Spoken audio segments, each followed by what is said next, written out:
Welcome to my channel where I try to break down accounting and tax topics to help small business owners, taxpayers, or anyone else who's just genuinely curious. 100 subscribers in 100 days. That was the goal. So I never really intended to post videos or do anything on social media until something popped up in my feed, and then I had a thought that this is something I can do. It can't really be that hard, can it? Well, yes, it is, and spoiler alert, I didn't reach my 100 subscriber goal.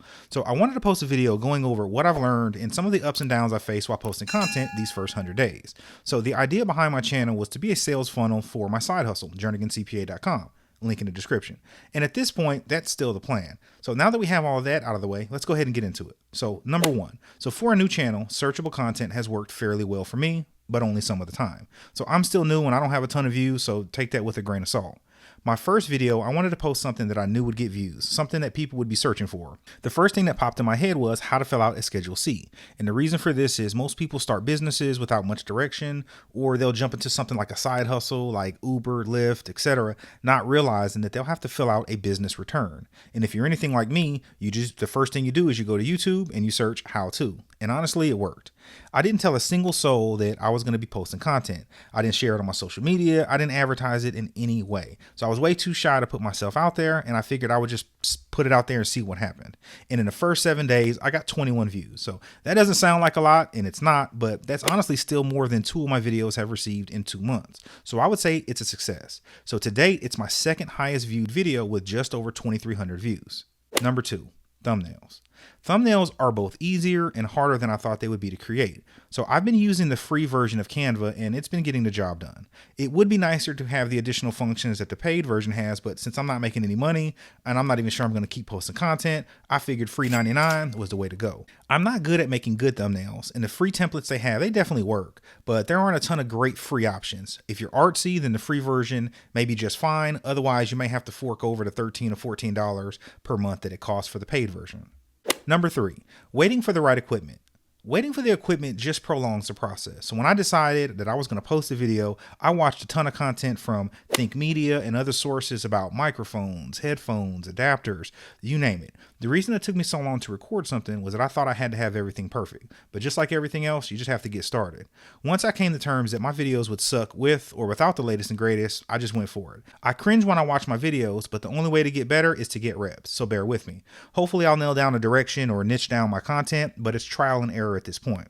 Number 4, I've come to really appreciate YouTubers who I've rocked with for years. I knew posting content was harder than it looked, but good Lord, it takes me a long time to put a video together. Part of that is I'm only posting faceless videos at this point, but even editing a talking head video or any other kind of video takes a lot longer than I think people realize. A 3-minute video can take me multiple days because I have to come up with an idea, create an outline, create a thumbnail, then you got to record the video, then you have to edit the video. My initial goal was to post twice a week for all of 2022, no matter how it was doing. So after the first couple of videos, I dropped that goal down to weekly. And now I'm just trying to stay consistent and post something at least 3 to 4 times a month. So I'm in a busy season right now, and I should get more efficient as time goes on. Well, at least I hope so. And I say all that to say that I give mad props to anyone who consistently puts out content over an extended period of time. Number 5, the ups and downs of creating stuff is real. Not everything you do in life is going to be a hit, obviously, and the disappointment of spending hours creating something and putting it out there and then literally no one watches is a feeling that I can't even describe. It's part of the process, especially in a competitive arena that is social media, but I have to constantly remind myself not to compare my channel to other channels in my genre or get too high or too low, regardless of how stuff is going. It's just like everything else. Consistency and quality will obviously lead to better results over time, or at least I hope so. Number 6, the last thing I've learned, and probably the most beneficial thing I've learned, is not to stress about failing publicly. So I briefly mentioned this in my first observation, but I didn't want anyone to know I was posting videos because, like, what if I failed or my content was embarrassing? You know, what would people say? Would they have secondhand embarrassment? So one day I just said, forget it. I shared my 4th video on my social media, and you know what happened? Nothing. No one cared.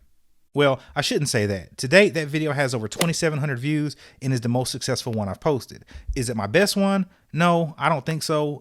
But the best thing that happened was that I ripped the Band-Aid off and now I can just move forward just doing me. If the people that know me want to rock with me, then great. If not, then that's great too. So after my first 100 days on YouTube, I've both failed and succeeded. I was hoping to hit 100 subs, but I didn't reach that goal. However, I got close. I got 80 subs and I hit just under 5,500 views. So I'll keep posting videos for now and I'll check back in on another milestone.